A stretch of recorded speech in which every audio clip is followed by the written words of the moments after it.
Welcome to the COLDCAST, the world's northernmost podcast.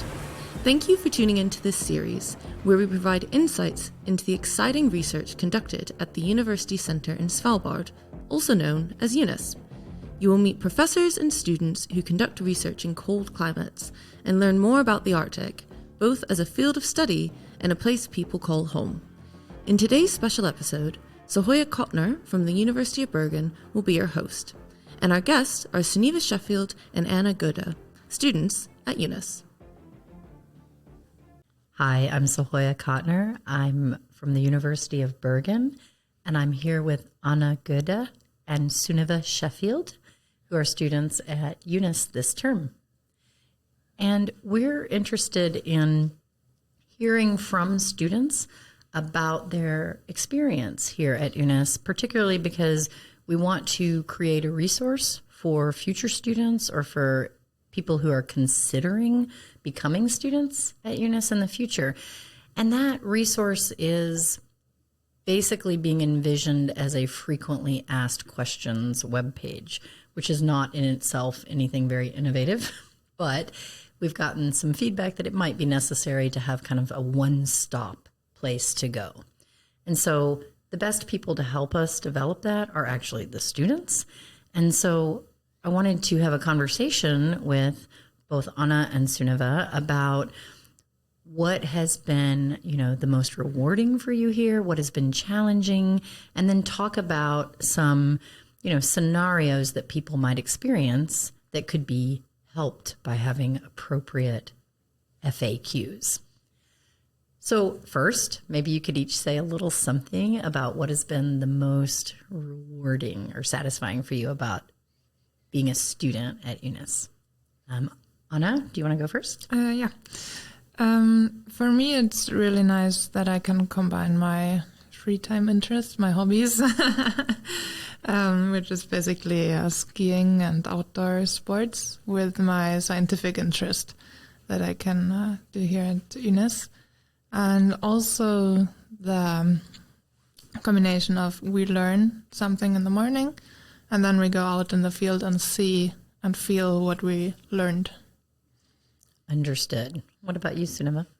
Yeah, I completely agree with Anna. It's so amazing getting to have these mountains in your backyard and getting to ski every day after class. I also think just the student community here is really incredible and super tight-knit and not something that I necessarily get in Oslo. And I really appreciate being able to have friends over in the kitchen and eating dinner together and then going skiing when we want to. And the field work here is amazing. And it's so cool having what you see in research and studies and what we learn in the classroom, and then just get to go directly outside to investigate and figure out how to do and measure things that we are working on in class. So it sounds like a very authentic type of education, which I know is what people are aiming for here.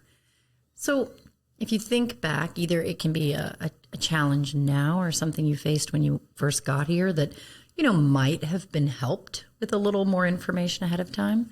What would you say has been, one of the more challenging things, or two or three of the more challenging aspects of engaging in studies here? And we could start this time with SUNNIVA. Mm-hmm.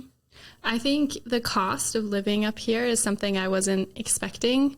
My friends had told me who have been up here that it's very expensive, but it still caught me off guard with how expensive groceries are and how many unexpected expenses in terms of I wasn't expecting to buy a snowmobile, but it has been every time I go out on my snowmobile, I am so grateful and glad that I had the resources in order to spend some money on that, because it makes me feel so much more free than if I didn't have that. But also some winter gear, because it gets really cold up here sometimes. And I think I felt I was prepared coming from Oslo and then really wasn't and needed some more wool and more down jackets than I expected. Yeah. Trying to think if there was anything else unexpected. I think the cost, that's something that has come up in other conversations too, the kind of unanticipated, maybe hidden cost is a bad word because it sounds like they were intentionally keeping something from you. But I think there's some surprise cost, right? Yeah. You know, what about you, Anna? Yeah, I think for me, the experience of being not as mobile as I'm used to. So every time I have to go, I want to go out, I need a rifle, I need a flare gun. Also now in winter, I need a snowmobile to get further than what I can reach with foot. And yeah, you don't always have access to a rifle or flare gun. And also, as Sunniva said, you need to buy a snowmobile, which is quite expensive. So this is, I think, a challenge to get over. Sunniva. I also think that just getting the rifle license wasn't something I was expecting or knew the process of at all. And I think more transparency from Eunice on the steps and how much you can actually do before you come here would have been amazing, because in that first month or two, a lot of us really wanted to get out and then couldn't get out because it takes quite a while for the police to document your allowance to hold a rifle. So I think that was definitely difficult as we were all starting to want to get outside. Yeah. I know. Yeah, and the same applies also for the snowmobiles, if people want to buy one, because when you're not Norwegian, the procedure is way longer to get it accepted and register it and get the insurance. And there are also some steps you can prepare beforehand. Excellent. That's good to know. Okay, so now I want to present you with, a couple of scenarios and ask you, what would you say to this person? So I have made up a fictional daughter that I have. I mean, I actually have a daughter, but this one's fictional. My daughter is planning to come here. She currently lives in the southern United States, so has not been above the Arctic Circle. She's never been to Europe. So you can imagine she's never experienced Northern Europe, Norway, certainly not Svalbard, and certainly not cold, dark, etc. What would you tell her by way of advice if she contacted you ahead of time? I would say research Eunice and Svalbard and Longyearbyen as much as possible before coming up here to kind of have a general idea, and then also just having a really open mind. I think one of the best ways that you can get acclimated to a new place is just being really open and understanding of that it is a different place and it's a different culture. And I think people who transition better are able to have this open mindset and come in just wanting to learn and be a part of a new community as much as possible. I also think it could be helpful to spend a week maybe in Oslo, just getting used to that cold and darker environment than the southern US. And there you can also maybe have more time with the Norwegian culture before coming up to Svalbard, because here, yes, it is Norwegian, but it's also super international. And I think sometimes, especially within the student body, I know I barely speak any Norwegian sometimes and feel rusty with that. And so I would say it's a different Norway than mainland Norway. Yeah, I totally agree on that. Maybe also I would think about which opportunities Longyearbyen especially has, what I can do here, and if this is compatible with what I want to do, like with my free time plannings, for example. Because even though we have a lot of opportunities, especially in outdoor sports, it is quite limited because it's such a small place. It's just 2,500 people who live here. But we also have like a cinema, we have bars, so there's also other stuff to do. I think just to be aware of what do I want to do and what can I do here. So do you think, kind of following that up, that there's, a certain type of person, for whom studying at UNIS is better suited, and a certain type of person that might want to think twice? I think it's super nice for people who love nature and being outdoors. I think that's a perfect place for such people. Yeah, I don't want to put anyone into a box, but I think it's really amazing for the people who want to take every single advantage of being outside and getting to do some of the more, I would say, extreme sports in terms of skiing and snowmobiling. And even a simple hike here is suddenly a lot harder than maybe back home because of having to have a rifle and a flare gun and how cold it can be, and loose rocks, snow, ice, etc. It just takes a lot more gear than I think the normal, sometimes, I don't know if normal is the right word, but I think you have to be a bit grittier sometimes up here, and I think you just have to be comfortable with being uncomfortable. So I agree with Anna that if you're really adventurous and really enjoy the outdoors, then I think it's a great place. But of course, you never know sometimes until you try. I love that phrase, comfortable with being uncomfortable. So, okay, let's take the daughter scenario. What if she has a history of mental health challenges? Would you tell her anything?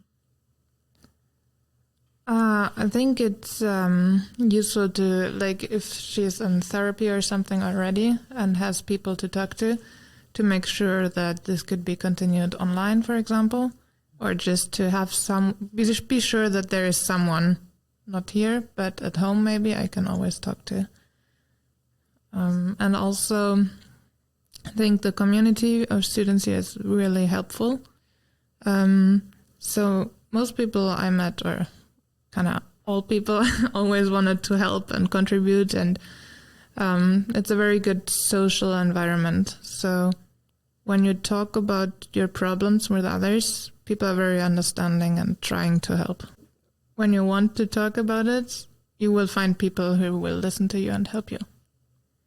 I think in the dark time, it's also really important to find a routine. So maybe practicing that routine before you come up here of when do you wake up in the morning?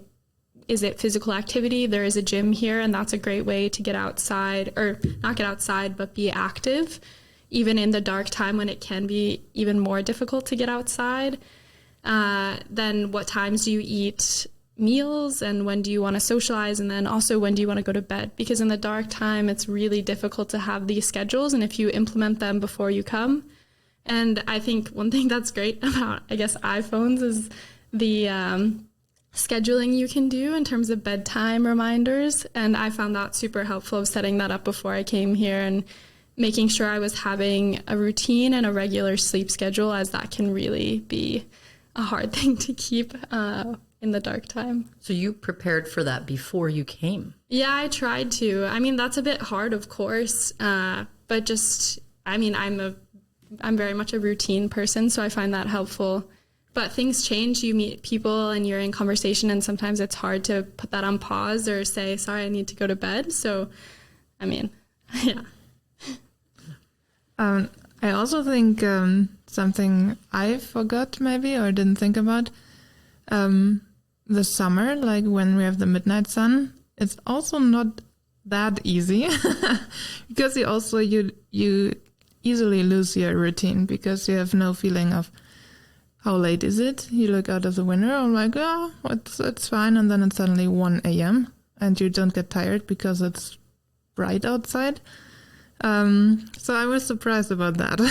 I think there's also, at least for me, I could see this fear of missing out with the light season, because there's always stuff you could be doing, even at 3 a.m. And at some point you need to settle down and go to bed, So I was a little surprised by how the light season could have its own set of mental health challenges. Okay, so what if this fictional daughter is gay? Is there anything they need to know? I would say this is a super open community, and being gay is no issue here. There's quite a lot of pride flags all over the kitchens, and Longyearbyen even has their own pride parade and festival during Pride Month. So I would say it's a super open community, and it shouldn't be an issue at all. Great. I just agree. Okay, then I'm going to switch it up a little bit. What if she's coming from Venezuela? Okay, so I'm picking a Latin American country. She might have darker skin. She might be very Catholic. might be a little bit more conservative. What advice would you give her? I think it's similar to the one we just had, that the community is really open. We are very tolerant. It is, though, that even though we are very international, we are mostly Western Europeans, I think. So it could even, I think she would be in a minority, but from the mindset of the people that are here, like, no one cares. Great. Yeah, and there is the church here at Sehoya that has sometimes Catholic Mass, so I don't think that would be too much of an issue. But of course, I think having someone to talk to about feeling like a minority is really helpful because that can feel really isolating sometimes, especially in such a new and harsh environment sometimes. And I think going from Latin America to the high Arctic and getting used to extreme cold and isolation and also just being away from family can be really difficult. So trying to have those connections both at home and trying to find people here as well could be really helpful for that. Okay.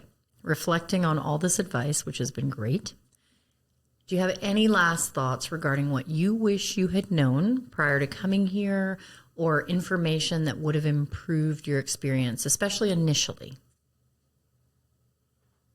I think having a checklist from Eunice of things that you could prepare beforehand in terms of rifle licenses, what to pack.